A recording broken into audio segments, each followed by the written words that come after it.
Stanley worked for a company in a big building where he was employee number 427. Employee number 427's job was simple. He sat at his desk in room 427 and he pushed buttons on a keyboard. Orders came to him through a monitor on his desk, telling him what buttons to push, how long to push them, and in what order.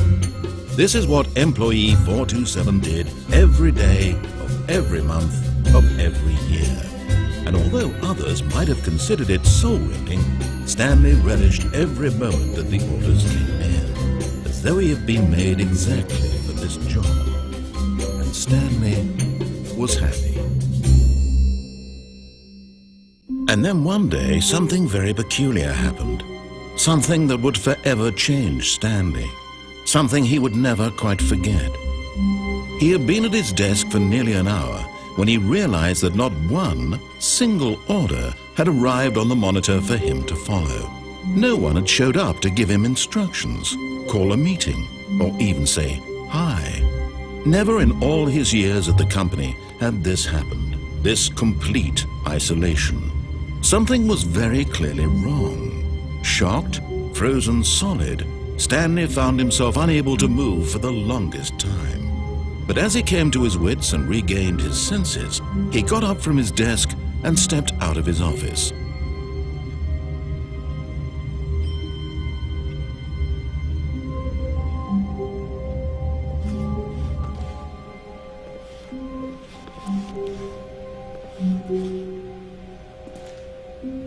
All of his co-workers were gone. What could it mean? Stanley decided to go to the meeting room. Perhaps he had simply missed a memo. No matter how hard Stanley looked, he couldn't find a trace of his co-workers.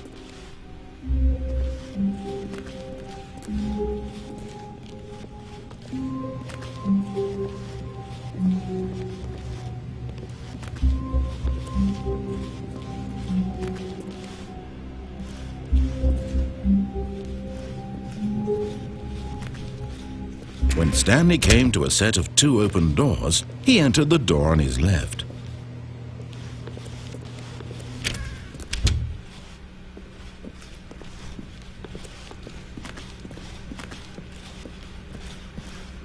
Yet there was not a single person here either.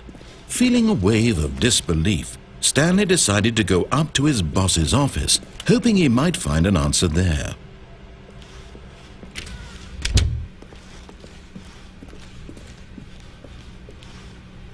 Coming to a staircase, Stanley walked upstairs to his boss's office. But Stanley just couldn't do it. He considered the possibility of facing his boss, admitting he had left his post during work hours. He might be fired for that. And in such a competitive economy, why had he taken that risk? All because he believed everyone had vanished? His boss would think he was crazy. And then something occurred to Stanley. Maybe, he thought to himself, maybe I am crazy. All of my co-workers blinking mysteriously out of existence in a single moment for no reason at all? None of it made any logical sense. And as Stanley pondered this, he began to make other strange observations. For example, why couldn't he see his feet when he looked down? Why did doors close automatically behind him wherever he went? And for that matter, these rooms were starting to look pretty familiar. Were they simply repeating? No, Stanley said to himself, this is all too strange. This can't be real. And at last, he came to the conclusion that had been on the tip of his tongue. He just hadn't found the words for it. "I'm dreaming!" he yelled. "This is all a dream." Oh, what a relief Stanley felt to have finally found an answer, an explanation. His co-workers weren't actually gone. He wasn't going to lose his job. He wasn't crazy after all.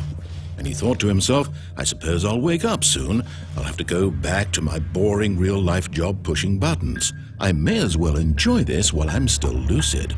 So he imagined himself flying and began to gently float above the ground. Then he imagined himself soaring through space on a magical starfield, and it too appeared. It was so much fun, and Stanley marveled that he had still not woken up. How was he remaining so lucid? And then perhaps the strangest question of them all entered Stanley's head. One he was amazed he hadn't asked himself sooner. Why is there a voice in my head dictating everything that I'm doing and thinking? Now the voice was describing itself being considered by Stanley, who found it particularly strange. I'm dreaming about a voice describing me, thinking about how it's describing my thoughts, he thought. And while he thought it all very odd and wondered if this voice spoke to all people in their dreams, the truth was that, of course, this was not a dream. How could it be? Was Stanley simply deceiving himself, believing that if he's asleep, he doesn't have to take responsibility for himself? Stanley is as awake right now as he's ever been in his life. Now, hearing the voice speak these words was quite a shock to Stanley. After all, he knew for certain, beyond a doubt, that this was in fact a dream. Did the voice not see him float and make the magical stars just a moment ago? How else would the voice explain all that? This voice was a part of himself too. Surely, if he could just... He would prove it. He would prove that he was in control, that this was a dream. So he closed his eyes gently, and he invited himself to wake up. He felt the cool weight of the blanket on his skin, the press of the mattress on his back, the fresh air of a world outside this one. Let me wake up, he thought to himself. I'm through with this dream. I wish it to be over. Let me go back to my job. Let me continue pushing the buttons. Please, it's all I want. I want my apartment and my wife and my job. All I want is my life exactly the way it's always been. My life is normal. I am normal. Everything will be fine. I am okay.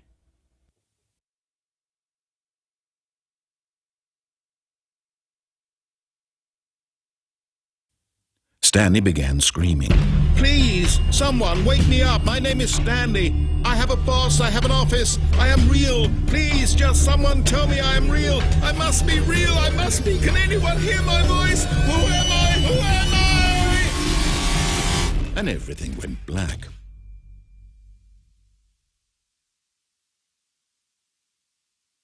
This is the story of a woman named Mariella. Mariella woke up on a day like any other. She arose, got dressed, gathered her belongings, and walked to her place of work. But on this particular day, her walk was interrupted by the body of a man who had stumbled through town talking and screaming to himself, and then collapsed dead on the sidewalk. And although she would soon turn to go call for an ambulance, for just a few brief moments she considered the strange man. He was obviously crazy. This much she knew. Everyone knows what crazy people look like. And in that moment, she thought to herself how lucky she was to be normal. I am sane. I am in control of my mind. I know what is real and what isn't. It was comforting to think this, and in a certain way, seeing this man made her feel better. But then she remembered the meeting she had scheduled for that day. The very important people whose impressions of her would affect her career, and by extension, the rest of her life. She had no time for this, so it was only a moment that she stood there, staring down at the body. And then she turned and ran.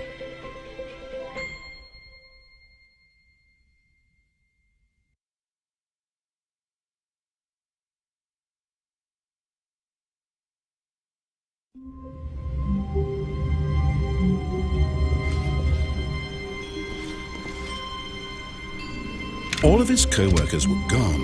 What could it mean? Stanley decided to go to the meeting room. Perhaps he had simply missed a memo.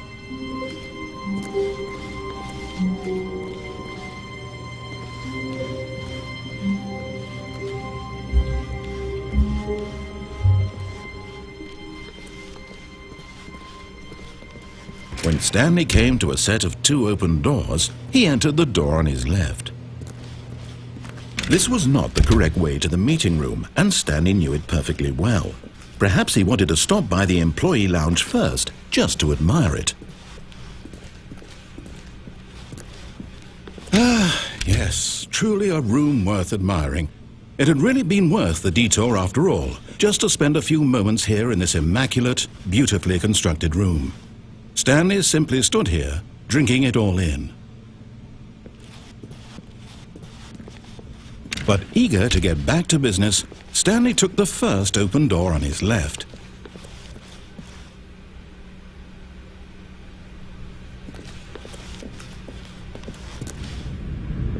Stanley was so bad at following directions, it's incredible he wasn't fired years ago.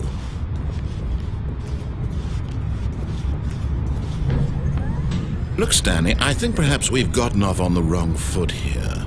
I'm not your enemy, really, I'm not.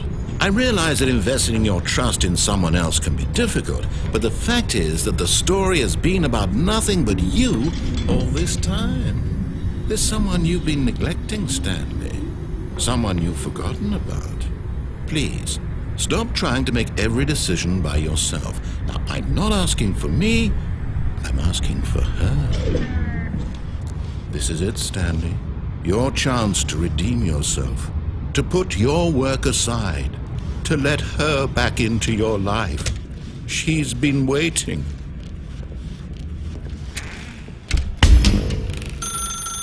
That's her, Stanley. You need to be the one to do this, to reach out to her. If you can truly place your faith in another, then pick up the phone.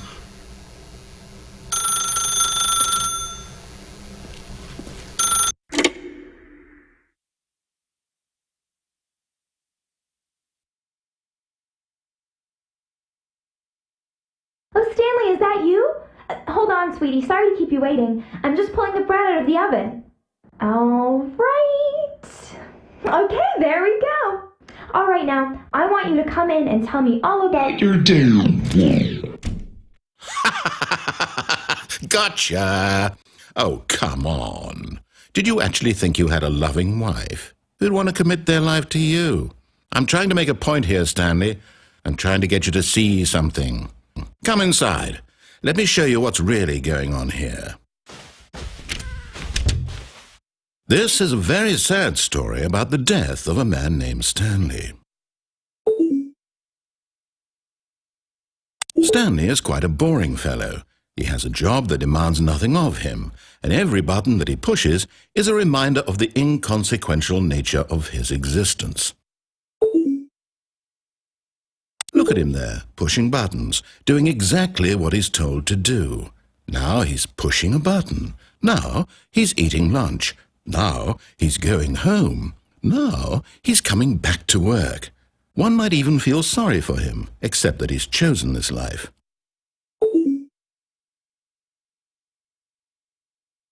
But in his mind, he can go on fantastic adventures. From behind his desk, Stanley dreamed of wild expeditions into the unknown, fantastic discoveries of new lands. It was wonderful. And each day that he returned to work was a reminder that none of it would ever happen to him.